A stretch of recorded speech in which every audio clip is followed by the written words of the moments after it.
Juliana, your real estate expert here. Today, we want to find out the role that a real estate listing agent plays in representing a seller. So, say I'm a seller and I employ you, I call you to come look at my house. What are some of the things that you do for me? So the first thing that I do is I do market analysis on your home. I do one before and after, only because before the appointment, I like to make sure I know what I'm getting myself into. So I'll look up the property, I'll see what sold, maybe on the street or a couple mile radius. That way I have something to talk about when I meet with the client, and I can kind of gear them into the right price point to what they want to sell their house for. And then after I see it, I go back and I readjust my numbers to maybe if it needs some work or if it doesn't need work. So this market's a little hard because things are really flying off the shelf and going for a lot more than what they're listed for. Yeah. So it's kind of hard, but usually that's a good, scale that we can base price on. Okay. And kind of compare to other properties that listed in that price point to see, hey, you might get, $20,000-$30,000 more if we listed, this price here. Yes. So I guess it just depends on the situation, the property, and the time. Yes. So what are some of the best traits that a listing agent should possess? Confidence.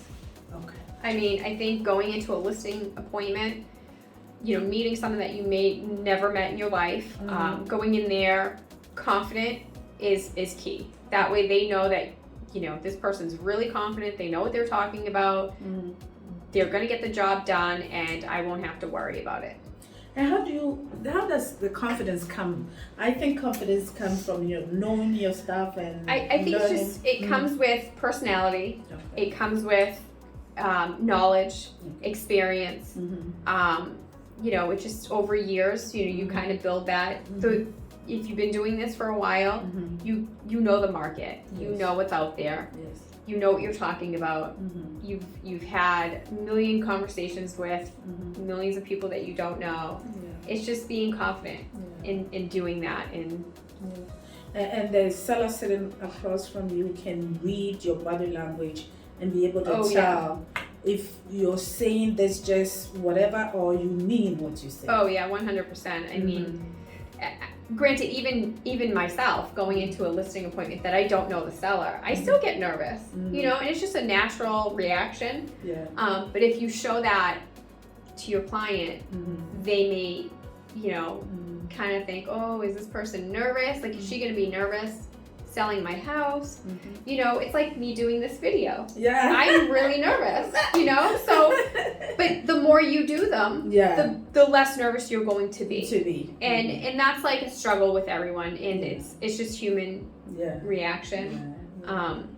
But honestly, it's like knowing what you're talking about. Right. I mean, I think you could be really nervous at something, but know what you're talking about, and that shows a lot as well.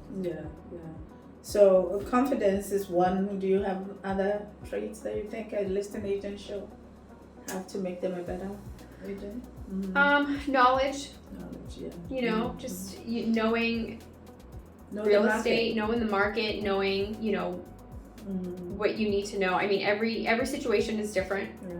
And you're not going to have the same situation in real estate. Every transaction is going to be totally different. So you learn as you go.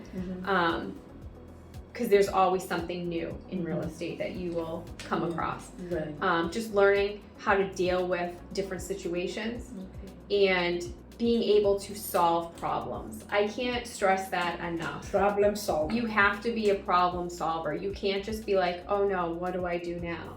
You have to be able to think quick, act quick, and find the right solution. And granted, like, there may not be a right solution, but if you try, that goes along with caring. And your fiduciary responsibilities to that seller. Right. And I think the other thing that is also important is honesty. Oh, big time. Being honest and upfront with your client, it'll benefit you in more ways than one. Just being honest, because you'll have those realistic sellers. Yes. And you'll have those unrealistic sellers Yes. who think their house is worth, you know, $100,000 more than what your numbers show. Yeah. And just saying, you know, here's the proof. Yeah. This is what I think your house is worth. I can't sell your house for this, but I can try for this, and maybe we can get to that. Right. So it's kind of like in this market, you never know. Yeah. But I think numbers don't lie either. Right. So just being honest and upfront with clients and anyone for that matter is it's 100% the way to go. Because even if you don't have the answer, it's okay. I'll get the answer for you. Right. Yeah. And we don't have the answers to You don't everything. have everything. Thank you. So from what I'm gathering, you have to be confident, you have to be a problem solver, and you have to be honest. Yeah. But then know your stuff too, because you can't go to a listing appointment and the house sold next door and you don't know about it. Right.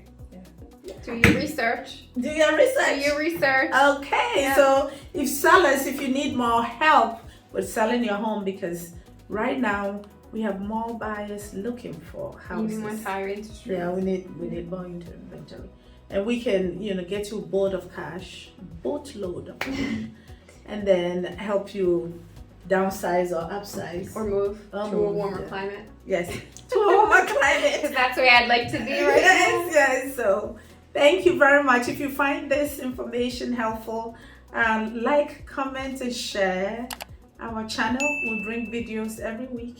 And so, thank you, Laura. Thank you. Okay, so Laura's information will be in the comments below, and my information will be there. Reach out to me with all your questions. See you in the next video.